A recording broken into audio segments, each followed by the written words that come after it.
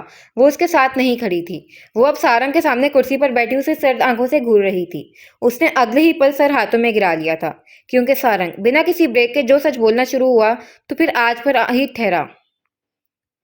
تو تم مجھے یہ بتا رہے ہو کہ تم تینوں دوست ہو جو ایک ساتھ ایجنسی میں داخل کیے گئے، لیکن اب حرم اور زاویار کے درمیان ایسی کوئی سرحدی دشمنی چھڑ گئی ہے کہ وہ دونوں ایک دوسرے کی شکل تک نہیں دیکھنا چاہتے۔ کیا تم مجھے یہی بتا رہے ہو؟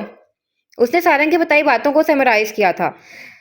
سارنگ نے سر اس بات میں ہلایا تو وہ پیچھے ہو کر بیٹھ گئی۔ اس کے سر میں درد سا اٹھ رہا تھا اور جسم پکے دانے کی مانند دکھ رہا تھا۔ آپ کی طبیعت ٹھیک نہیں ہے، آپ کو آرام کی ضرورت ہے فی الحال۔ سارنگ نے اس کا زرد پڑتا رنگ دیکھ کر آہستہ سے کہا تو اس نے سر کرسی کی پشت سے ٹکایا اور آنکھیں موند گئی۔ گھر پر جا کر وہ کیا بتائے گی کہ پیشانی پر یہ زخم کیسے آیا؟ جھوٹ بولنے اور تفصیلات کا سوچ کر اس کا دم گھٹنے لگا تھا۔ اسی پہل زاویار راہداری کے اس سرے پر نمودار ہوا۔ تم اپنی جگہ سے کیوں اٹھو؟ واپس جاؤ، ابھی اٹھنا تمہارے لیے ٹھیک نہیں۔ سارنگ یکدم ہی ناگواری سے بولنے لگا تھا، لیکن زاویار اس کی جانب متوجہ نہیں تھا۔ یکدم نازنین ہی اسے دیکھ کر اٹھ کھڑی ہوئی تھی، پھر بے چین سے اس کے پاس چلی آئی۔ آپ ابھی تک گھر نہیں گئی میڈم؟ اس نے سنجیدگی سے پوچھا تو نازنین کی آنکھیں بھیگنے لگیں۔ وہ اس کی وجہ سے اتنا زخمی ہوا تھا، اس کے دل پر بہت سا بوجھ بڑھ گیا تھا۔ ہر کوئی مجھے گھر جانے کو کیوں کہہ رہا ہے آخر؟ وہ بمشکل آنسو روک کر زور سے بولی، اور پھر وہ ان تینوں کے سامنے پھوٹ پھوٹ کر رو دی تھی۔ زاویار نے گہرا سانس لیا تھا۔ حرم بے تاثر نگاہوں سے ٹی وی اسکرین کی جانب دیکھ رہا تھا اور سارنگ اس کے لیے بھاگ بھاگ کر پانی کا گلاس لا رہا تھا۔ اس نے پانی نہیں پیا بلکہ زخمی نگاہوں سے زاویار کی جانب پلٹی۔ اگر تمہیں آج کچھ ہو جاتا تو میں خود کو کبھی نہیں معاف کر پاتی۔ کیا ضرورت تھی تمہیں اتنا خطرہ مول لینے کی؟ وہ لوگ خطرناک بھی ثابت ہو سکتے تھے۔ تم ہر جگہ ایسے نہیں کر سکتے۔ آنسو بے تحاشا اس کے چہرے کو بھگوتے جا رہے تھے اور وہ روتے روتے ٹوٹتی آواز کے ساتھ بولتی جا رہی تھی۔ اسے جانے کس بات پر رونا آ رہا تھا، زاویار کے زخمی ہونے پر یا پھر اپنی بے بسی پر۔ ہر دفعہ میری وجہ سے دوسروں کا زخمی ہونا آخر کیوں ضروری ہے؟ تم دونوں میرے حالات سے نظر پھیر کر سب کی طرح کیوں نہیں چلے جاتے؟ کیوں تم دونوں ہر بار مجھے شرمندہ کرتے ہو؟ دل میں پکتا غبار آنسوؤں کی صورت امڑ رہا تھا۔ زاویار نے اگلی ہی پل اسے ہاتھ سے تھاما اور اپنے ساتھ ہی اسٹوڈیو کی جانب بڑھ گیا۔ پھر اپنے پیچھے اس نے اسٹوڈیو کا دروازہ زور سے بند کیا اور نازنین کی جانب گھوما۔ وہ بے تحاشا بڑھتی ہچکیوں کے ساتھ رو رہی تھی۔ اسے ایسے نہیں رونا چاہیے تھا، لیکن وہ خود پر قابو نہیں رکھ پا رہی تھی۔ اتنے عرصے کی بے سکونی نے اس کی قوتیں سلب کر رہی تھی۔ حرم یکدم ہی ان دونوں کے پیچھے گیا، پھر زور زور سے دروازہ کھٹکھٹایا، لیکن زاویار اس جانب متوجہ نہیں تھا۔ ادھر دیکھیں مجھے، اس نے کہا تو نازنین نے اسے دیکھا۔ اس نے زاویار کو پہلے کبھی اتنا سنجیدہ اور بردبار نہیں دیکھا تھا۔ اگر آپ کو وہ چاہتا نہیں تو کیا وہاں چھوڑ کر آ جاتا؟ لیکن پھر مجھے کیسے سکون آتا؟ کیا آپ کسی انسان کو تکلیف میں چھوڑ کر پرسکون رہ سکتی ہیں؟ آپ نہیں رہ سکتی۔ یہ ہاتھ دیکھیں۔ اس نے کہہ کر اپنا تندرست ہاتھ اس کے سامنے کیا تو وہ دھک سے رہ گئی۔ اس پر جا بجائے زخموں کے نشان تھے۔ ایسے کئی نشان میرے جسم کے ہر حصے پر موجود ہیں میڈم۔ تو کیا ہم زخموں کے ڈر سے انسانوں کو بچانا چھوڑ دیں؟ وہ جو محافظ ثابت نہ ہو پھر وہ کیسے مرد ہوں گے؟ اس نے صبر کے ساتھ سنجیدگی سے پوچھا تو نازنین اسے چپ چاپ دیکھے گئی۔ اسے جیسے کوئی جواب نہیں بن پا رہا تھا۔ پیچھے حرم دروازہ دھڑ دھڑا رہا تھا۔ مجھے 1000 دفعہ ایسا کرنا پڑا تو میں 1000 دفعہ ایسا کروں گا، لیکن میں آپ کو یا کسی بھی بے بس انسان کو ایسے چھوڑ کر واپس نہیں آ سکتا۔ یہاں بات آپ کی نہیں ہے، یہاں بات میری ہے، میرے ضمیر اور میرے کردار کی ہے۔ اس کی قطعی آنکھیں اس قدر سنجیدہ اور سرد تھیں کہ نازنین کے آنسو اپنے آپ ہی خشک ہو چکے تھے۔ دروازہ کھولو زاویار، نہیں تو میں آج تمہیں جان سے مار دوں گا۔ حرم باہر سے چلایا تو اس نے ایک آخری بار نازنین کو آنکھیں بھر کر دیکھا۔ اب کہ اس کی نگاہ میں نرمی کے ساتھ کچھ اور بھی چمک رہا تھا۔ میں کسی کو آپ کو ہاتھ کیسے لگانے دے سکتا ہوں میڈم؟ اور یہ آخری سوال اس نے جیسے بہت بے بس ہو کر پوچھا تھا۔ ناظرین اس سمے بہت کمزور لگ رہی تھی۔ پھر وہ اگلے ہی پل پلٹا اور دروازہ یکلخت کھولا۔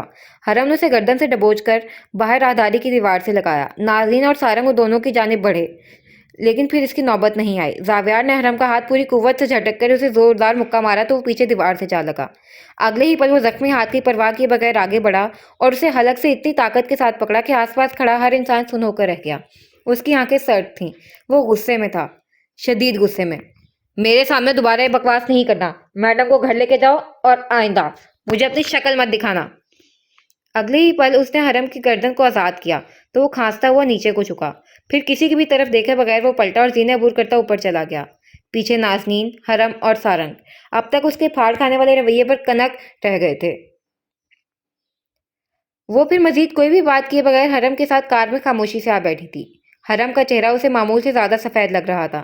وہ خاموش نگاہیں باہر جمائے ڈرائیو کر رہا تھا۔ ناظرین نے چہرہ پھیر کر اس کی جانب دیکھا، تب بھی اس نے اس سے نگاہیں ملانا مناسب نہیں سمجھا۔ تمہیں اس سے کیا مسئلہ ہے؟ دھوکہ دیا تھا اس نے مجھے۔ اس کی بے لچک سی آواز ابھری۔ ناظرین کو اگلا سوال کرنے میں وقت لگا۔ کیا تمہیں یقین ہے کہ تم کسی غلط فہمی کا شکار نہیں ہو؟ اس نے کوئی جواب نہیں دیا۔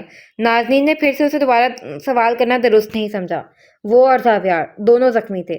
کسی ایک کا زخم صاف کرنے کی کوشش کی جاتی تو اگلے انسان کا زخم ادھڑنے کا خدشہ سر پر منڈلانے لگتا تھا، اور اب تو شاید ان دونوں نے بھی اپنے زخموں کو ایسے ہی قبول کر لیا تھا، بنا جھجکے، آرام سے۔ کیا تم اسے معاف نہیں کر سکتے؟ وہ سرخ ناک لیے کھڑی کھڑکی سے باہر دیکھتی کہہ رہی تھی۔ اسے زاویار کی وہ اذیت یاد تھی۔ اس کی ماں اسے بھول گئی تھی اور وہ اس دنیا میں تنہا سروائیو کر رہا تھا۔ وہ اس کے لیے اسے اس کا دوست واپس لوٹانا چاہتی تھی، لیکن حرم کے چہرے پر کوئی تاثر نہ ابھرا۔ کوشش کی تھی، نہیں کر پایا۔ کیا تم نے کبھی اس کی جگہ پر خود کو رکھ کر دیکھا ہے؟ اس کے سوال پر پہلے سے خاموش کار کے اندر مزید خاموشی محسوس ہونے لگی تھی۔ حرم کی ساکت پتلیوں میں ضبط کی ڈوریاں ابھرنے لگیں۔ میں اس کی جگہ پر کھڑا نہیں ہو سکا۔ اس نے اپنی ماں کی کٹی کلائیاں نہیں دیکھی تھیں، نہ ان کے جسم سے غائب اعضاء کے ساتھ بندھی تکلیف کا سامنا کیا تھا، نہ ان کی زندگی کو اپنے ہاتھوں میں ختم ہوتے دیکھا، نہ اپنی محبت کو برہنہ ہو کر درندوں کے کچلے جانے کے بعد مرتا ہوا دیکھا۔ میں اس کی جگہ پر کبھی کھڑا نہیں ہو سکا اور نہ کبھی اسے اپنی جگہ پر کھڑا کر سکا۔ شاید میں کبھی خیال میں بھی اسے ایسی اذیتوں سے گزرتا ہوا نہیں دیکھ سکتا۔ گاڑی یونیورسٹی کے باہر ٹھہر چکی تھی۔ ڈھلتی مغرب کی نیلی روشنی میں خنک سی ہوا سرسرا رہی تھی۔ وہ ساکت ہوئی، اسے دیکھتی رہی اور دونوں ہاتھوں کو اسٹیئرنگ پر جمائے گردن جھکا کر اپنے قدموں کو دیکھتا رہا۔ کئی ساتیں درسگاہ کی عمارت پر گر گر کر پگھلتی رہیں۔ پھر حرم نے اس کی جانب چہرہ پھیرا۔ اس پر کسی جذبے کی کوئی رمق نہیں تھی، وہ خالی چہرہ تھا۔ میں ہماری جگہ کبھی تبدیل نہیں کر سکا۔ میرے حصے کی تکلیف میں کسی اور کو اپنے خیال تک میں نہیں دینا چاہتا تھا۔ پھر وہ گاڑی کا دروازہ کھولے باہر کی جانب بڑھا اور ناظرین کی جانب گھوم کر آیا۔ ہاتھ آگے بڑھا کر گاڑی کی چابی مانگی تو ناظرین نے میکانگی سے انداز میں اسے چابی تھما دی۔ وہ اس کی جانب سے کیے گئے بھیانک انکشافات کو گویا پروسیس نہیں کر پا رہی تھی۔ وہ اس کی گاڑی یونی سے باہر لے آیا، پھر آگے بڑھ کر اس کی جانب کا دروازہ کھولا تو وہ سر اٹھا کر اسے دیکھنے لگی۔ حرم نے چہرہ دوسری جانب پھیر لیا، پھر آہستہ سے بولا، مجھے ایسے مت دیکھیں، مجھے نفرت ہے جب کوئی مجھے ایسا دیکھتا ہے تو۔ وہ گاڑی سے باہر نکل آئی تھی۔ اس کے حلق میں آنسوؤں کا گولا سا جمع ہو گیا تھا۔ آنسو روکنے پر اب حلق بری طرح دکھ رہا تھا۔ اس نے بامشکل اپنے لب کھول کر کچھ کہنا چاہا تو الفاظ نے ساتھ نہ دیا۔ آج تو اس کا سارا دن ہی رو رو کر گزرا تھا۔ آپ کو کچھ بھی کہنے کی ضرورت نہیں ہے۔ خام خواہ خود کو مشکل میں مت ڈالیں۔ گھر جائیں اور آرام کریں۔ کل یا پرسوں، جب تک یونیورسٹی میں تفتیش چل رہی ہے، آپ کو آنے کی ضرورت نہیں ہے۔ اس نے اس بات میں سر ہلائے اور اپنی گاڑی کی جانب چلی آئی تھی۔ اس سے ڈرائیو بالکل بھی نہیں ہو رہی تھی، لیکن وہ کچھ بھی بولنے کی پوزیشن میں نہیں تھی۔ گاڑی میں بیٹھ کر اس نے ایک نگاہ حرم پر ڈالی اور آگے بڑھ گئی۔ حرم اب اپنی گاڑی میں بیٹھا اس کے پیچھے تھا، اور کچھ باتیں تھیں جہاں وہ بالکل مجبور تھا۔